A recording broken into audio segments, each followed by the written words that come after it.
Hey, how's it going, guys? Mr. Boss for the winner, and in today's Fallout 4 video, I'm going to be showing you guys how to get an unlimited amount of attempts at legendary and rare weapons, armor, items, and a whole lot more. So the other day, I actually did a video covering this, and I found another location that I thought would actually be pretty useful for you guys. Now, before we get started, this video is taken over by GameState, which is a collaboration between AAA developers and Lenovo Gaming to create the ultimate tower defense game, and they want to get you involved to help inspire it. So check out lenovogamestate.com or click on the link below to find out more about the project, and you can also send them suggestions on Twitter by following @Lenovo Gaming and using the hashtag GameState. But of course, with out of the way, let's get it started, and let's get into the guide and how you can get unlimited attempts at getting the legendary weapon or item you've always wanted. Alright, so to start, we're going to need to head to Lynn Woods. It's kind of located in the central northeastern part of the map, and it doesn't matter if you've already cleared this place out or not.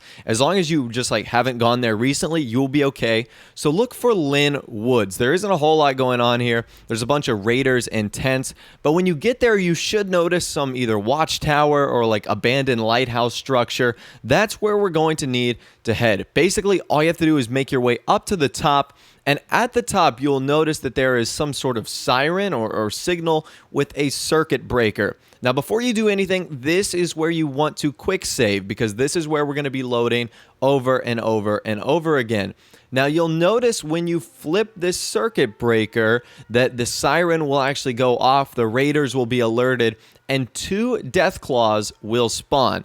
Now, if you are playing on a certain difficulty, one of those death claws will almost always, and I mean about 95% of the time, be a legendary death claw or some variant of a legendary death claw. Now, for this, I recommend you play on hard or very hard. I found no difference with survival, so obviously I chose the easier route. Hard and very hard gave me a pretty good mix of legendary death claws, so if you play on normal or a lower difficulty than that, I would recommend actually bumping it up just for this so that you can get a better chance of death claws.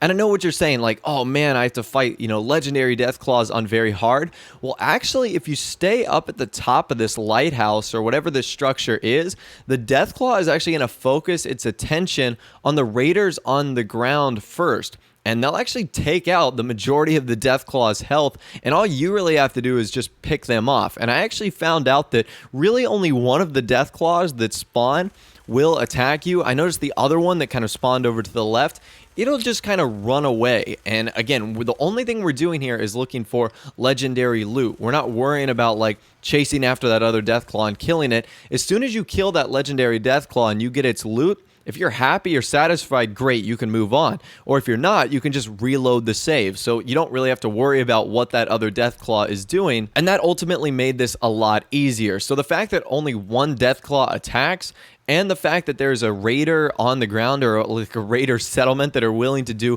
the majority of the dirty work for you actually makes this a lot easier. So you can see on some of the legendary attempts that I've gotten so far, I've had some pretty good luck, and I've also had some pretty bad luck, which is why I love methods like this, because there's nothing worse than fighting a legendary Deathclaw matriarch and getting a really poor or crappy legendary item. That just sucks. I mean, that's the absolute worst. So this attempt is going to make this really, really easy in order to get the one you want. Now, I saw some comments in my last video saying it's not unlimited legendary weapons. Well, you're absolutely right, but it's unlimited attempts at the legendary weapon you want. And like I said, you can do this until you get a crazy good gauze rifle or a crazy good minigun, or a really nice piece of metal armor that you've always been looking for. So again, it helps you from just getting basically screwed over by the game when you fight a legendary matriarch Deathclaw and getting relentless boxing gloves or a nocturnal pool cue. So once again, it's just a really good system. It's almost like insurance for getting legendary weapons, and I think this system works really well. I'd love to hear from you guys in the comments section down below on some of the legendary weapons that you've gotten from this method. Remember, just go to Lynn Woods, go to the top, save right before you get to the siren, raise the siren, let the Deathclaws fight each other, and you just take the prizes down at the bottom. So once again, let me know what you think in the comment section down below. Was this helpful for you? If it was, please be sure to leave a like rating on the video. That would be awesome. And of course, subscribe to my YouTube channel if you are new, or you like daily Fallout 4 videos like this. With all the way, guys, like I said, thanks for watching. Take care, and I'll see you guys in the next video.